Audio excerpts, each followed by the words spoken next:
a sentença que julgou improcedente o pedido do jogador pela utilização da sua imagem, solicitando danos morais, ela é correta ou não? E a resposta é não. É uma sentença equivocada, que vai na contramão da dogmática civilista que vai trabalhar com os direitos da personalidade aí. Por quê? Quando se fala em direito à imagem, é um dos direitos que a gente pode dizer que é um dos que mais tem se flexibilizado e passado por mudanças no atual contexto.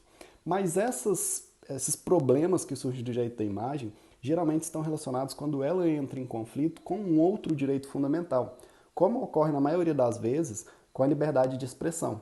Então, uma coisa é você falar que essa imagem foi utilizada, por exemplo, no meu Instagram como uma forma de violar o direito de imagem. Por que eu não violei o direito de imagem do jogador? Porque eu estou na minha liberdade de expressão, mais especificadamente na minha liberdade de cátedra, expondo um fato sob uma análise jurídica aqui educativa, vamos dizer assim.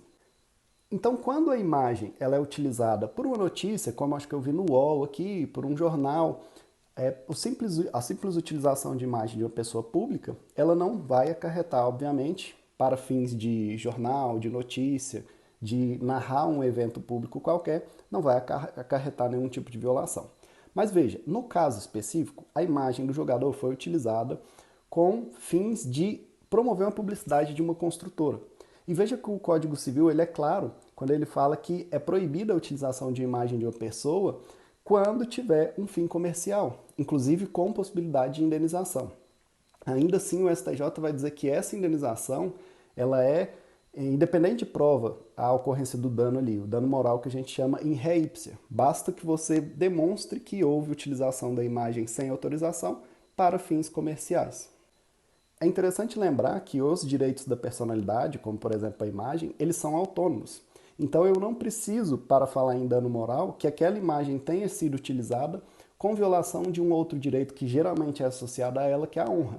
Você tem casos julgados, como por exemplo de um médico que aparecia nas publicidades de um plano de saúde sob a seguinte expressão: nós temos os melhores profissionais do mercado. Então veja, era um anúncio que elogiava o médico, mas foi considerado uma violação de direito da imagem porque utilizou a foto do médico lá, o nome dele, sem que ele tenha autorizado, e pior, ele nem fazia parte do plano de saúde. Então o direito de imagem ele é um direito autônomo e ele exige essa proteção autônoma. Uma coisa é você expor a imagem de uma pessoa em uma narração de liberdade de expressão. Outra coisa é você lucrar utilizando essa imagem para promover uma finalidade econômica empresarial qualquer, como a publicidade. A conclusão que se chega é: não pode uma construtora ou empresa qualquer utilizar a imagem de ninguém sem autorização para promover publicidades. E eu insisto, publicidade não é liberdade de expressão. Publicidade não é direito fundamental. Assim como fake news não é liberdade de expressão, não é direito fundamental. Então, sequer se trata aqui de um caso difícil, um hard case, porque você não tem conflitos de direitos fundamentais. Você tem uma empresa fazendo uma publicidade e utilizando de forma indevida, pois não solicitada, a imagem de um jogador, que inclusive tem na sua imagem ali um caráter econômico. Ele certamente deve ter empresas que patrocinam a utilização da imagem dele como uma pessoa vinculada ali ao uso de um produto ou um serviço qualquer. Então, a partir do momento que a empresa lucra utilizando a imagem de alguém, por mais que fato público, notório, como foi a derrota do Brasil, ela viola o direito da personalidade, gera dano e tem que ser obrigada a indenizar.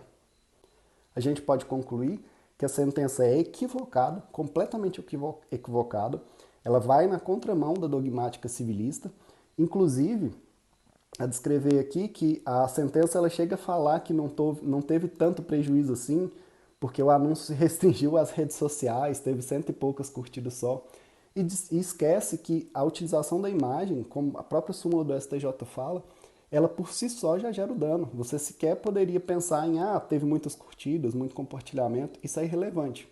Inclusive o juiz fala, né, que como jogador de futebol ele já devia estar acostumado a críticas e tal. Tudo bem, isso em um jornal de esportes, isso num bate-papo em mesa de boteco, ou num WhatsApp de grupo de amigos. Agora, quando alguém lucra oferecendo uma publicidade utilizando a imagem de outra sem autorização, ela gera um dano moral e a obrigação de indenizar tem que vir acompanhada. Vale destacar aqui que sequer a gente pode pensar em falar, mas o time do Brasil era muito ruim, mas o jogador era péssimo, né? Aquele jogo foi horrível, tal. Isso é irrelevante. Você pode até falar, ter toda a manifestação disso, foi um fato obviamente notório, né? Se tornou inclusive um motivo de chacota.